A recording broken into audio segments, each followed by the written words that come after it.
Chapter 2 Tangier, Smuggler's Paradise.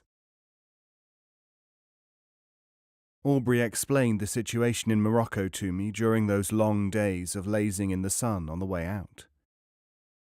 Tangier is an international zone carved out of Morocco. It is administered by an international commission which is so neutral that it cuts its own throat at every turn. You can do many things legally which would get you sent right to jail anywhere else, and you can get round almost anything if you have the money. Hundreds of people have made their piles taking cigarettes, penicillin, even drugs into Europe from Tangier. But where do you get the supplies? Cigarettes, I wouldn't touch anything else, are imported in the regular way from America. You can import them yourself if you wish. Most people buy them from importers, though. These are held in bond for reshipment somewhere else. Legally, you can arrive in a boat and buy all the cigarettes you like and take them across into Spain. If you need faked papers for any reason, Tangier is the place to get that done. And then what? Then you load them onto your ship, take them to Spain, the Canaries, or even Italy, and flog them for what you can get. It's seldom less than 50% profit, often over 100%. How do you make the arrangements as to where you will land the cargoes? Well, you can either turn up with your boat and take the fags as freight for an agent, or you can buy and sell on your own account. If you are freighting, all the arrangements are made for you. All you have to do is to be at some spot when instructed, with cargo, and you get your money after you hand over the fags. Aubrey explained to me that it was difficult to set up on one's own without considerable capital. After the war, a great many ex-naval types had bought suitable fast boats cheaply, and gone out to Tangier with them to cash in on the boom there. Then came difficulties. The Spaniards claimed jurisdiction over the sea for a greater distance than the normal 3-mile limit. They arrested boats and captains, and this meant bribery to get them out. Nowadays you can insure in Tangier against seizure by the Spanish customs. The smuggler's job was to load quickly at Tangier, make the rapid run to Spanish territory, and transship into small fishing boats, or else land the cargo somewhere where the buyer had sent trucks to pick it up. There were snags. Pirates had been in action, and consignments had been hijacked. Again, in order to gain speed when pursued, cargoes had sometimes to be dumped. The Spaniards were using German torpedo boats with fast Mercedes engines, and these could be a real danger. The trade was believed to run into over £10 million a year, and individual cargoes could produce a profit of between £7,000 and £15,000. Aubrey himself was only going out on delivery.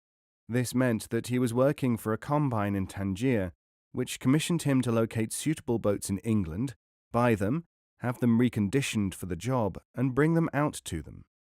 For this he was paid a salary, commission, and expenses, plus what he could pick up from the vendor in the boat-buying transaction itself. This way he was doing better than most, because there was simply no risk. What was to prevent a man dealing in boats? "Trouble is, old boy," he told me, a little sadly. "Expenses are high, and the number of suitable boats are few, because they have mostly been sold. The war has been over some time now. I'll be out with the suckers doing the actual runs soon if I can't think of another angle." When we arrived at Tangier, the tiny port was teeming with craft. Aubrey was gleefully hailed by several rough, bearded types. "Attaboy, Strawberry, one more for the game," or "Reinforcements ahoy!" We went ashore to the offices of the smuggling syndicate. The streets were packed with gleaming American cars, gorgeously dressed women with a beautiful spy air, Moorish tribesmen, donkeys, and peddlers.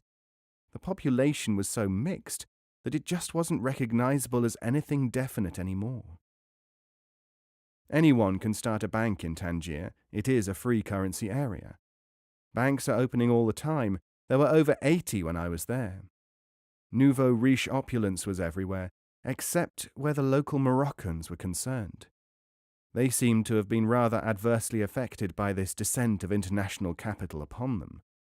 Arabs on the whole are the working population, getting paid the equivalent of about £1 a month, and those locals who have tried to copy the international spivs who are so firmly entrenched do not seem to have been particularly successful. An exception to this rule, however, was to be found in the managing director of the Banus Import-Export Corporation, whom I shall call Akram el Banus, our host and Aubrey's boss. In the richly furnished offices of Messrs. Banus, the chief entertained us to coffee, cultured conversation, and a display of ready wit. He was a small, fat man of some sort of Arab extraction, who spoke a number of languages and, as he told me, had his suits flown from Savile Row because he was too busy to go over there to be fitted. One day, perhaps, my friend, I shall be able to retire. Then... His fingers flashed with diamonds, his round face glistened with holy joy. I would not be surprised if he were worth millions in any currency you care to mention.